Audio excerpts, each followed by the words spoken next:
It's that time of year again. You get an extra hour in bed, or you lose an hour of sleep. Hey, I'm Frankie, and in this video we're talking about why we move the clocks forwards and backwards.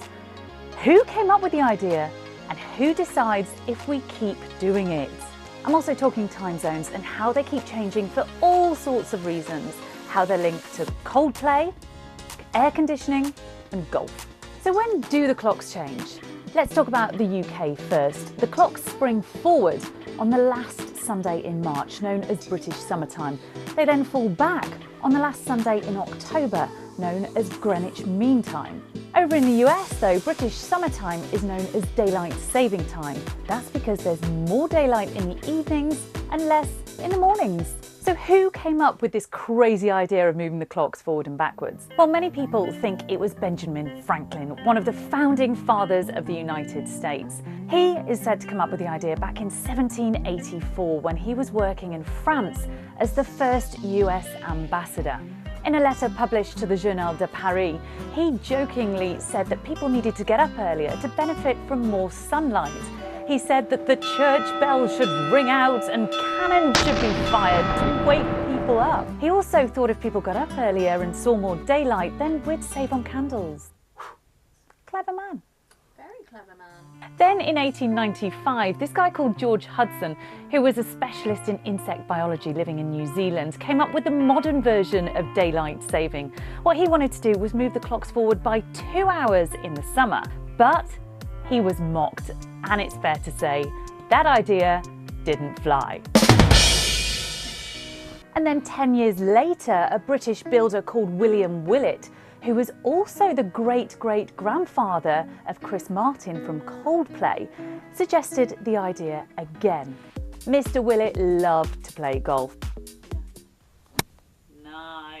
But he got very annoyed when the sun went down and his games were interrupted. He spent his life campaigning for the clocks to be moved forward, but the UK only brought it in 1916, a year after he died. And then years later, Coldplay released the song Clocks. We can't say they are definitely linked, but it is a really cool fact. Fast forward to World War I, and that's when changing the clocks was realised on a grand scale. Germany was the first state to introduce this. That was to save coal during the war. Many others soon followed suit. Then in World War II, the US made it mandatory for the whole country to use daylight saving. We must now act with the dispatch which the stern necessities of war require. That was also to save on wartime resources. However, now states are allowed to do what they want. More than half the countries across the world don't do it anyway. Most of those are around the equator because the amount of daylight they have doesn't really change from season to season. And for those who do it, many can't even decide when is the correct time to do it anyway. Some think having daylight saving is a good thing because it saves on energy and reduces traffic accidents. On the flip side though, some say it doesn't save on energy, it causes more accidents. When children are going to school in the morning, it's dark and that can make it dangerous. Some studies have even linked it to heart attacks. So why do we do it? Studies suggest it's all down to the economy. Just think about it. When it's light outside and you finish school or work, you go out to the shops, the bars, the restaurants, and you spend money. Instead of when it's dark and you just want to rush home, get on the sofa, put a film on, snuggle up and go to sleep. Let's talk time zones. In total, there are 38 time zones, some 30 to 45 minutes apart. And they've got abbreviations. Russia has 11 time zones, the US and Canada have 6 standard times, and Australia 5.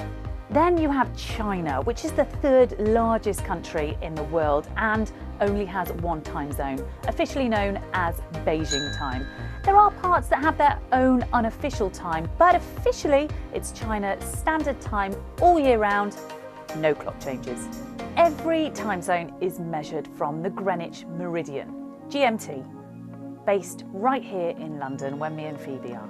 That's because the US and a lot of the shipping industry were already using GMT as a point of reference. So this big international conference on time zones decided they may as well keep it that way. GMT shares the same time as Coordinated Universal Time.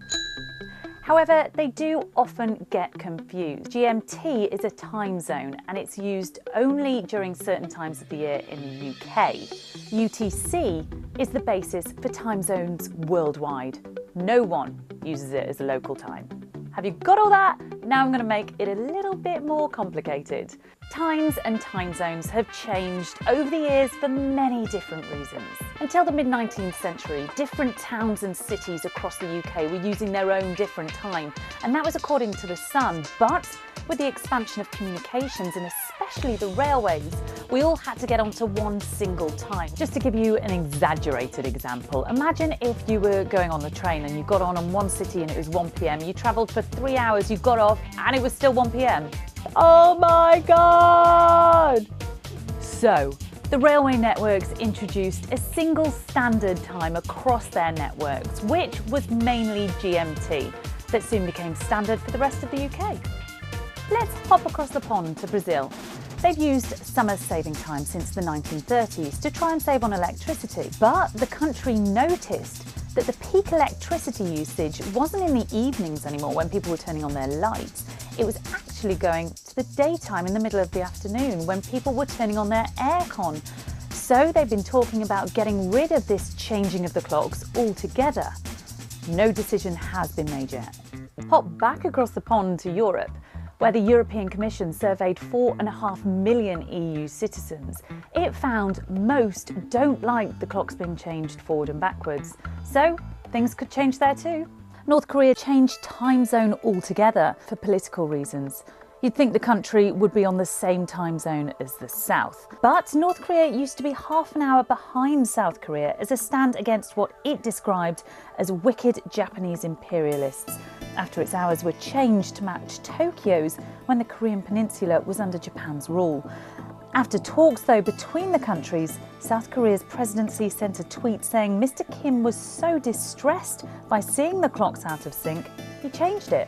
In 2011, the West Bank and Gaza Strip observed different local times for a whole month because the Hamas-led Gaza Strip decided to ignore the Palestinian Authority's daylight saving times directives, adding to tension and creating a fair bit of confusion. There's even an instance when the clocks changing foiled an attempted terror attack in that region in 1999. Good evening. With the ink barely dry on its new peace deal with the Palestinians, terrorism returned today to 2 Israeli cities. 2 separate car bombs left 3 people dead, believed to be the bombers themselves, and injured a number of bystanders. 4 would-be terrorists loaded 2 bombs into 2 different cars that were set to go off at 6:30 in the evening. The plan was to load the bombs onto 2 intercity buses before running away. They armed the bombs in a Palestinian area. Their target was Israel. Israel had turned the clocks back an hour the day before, but the bombers hadn't noticed, so the bombs went off at 5:30 local time, blowing up the bombers. So there you have it. There's some politics, some history, some good music, and some air conditioning.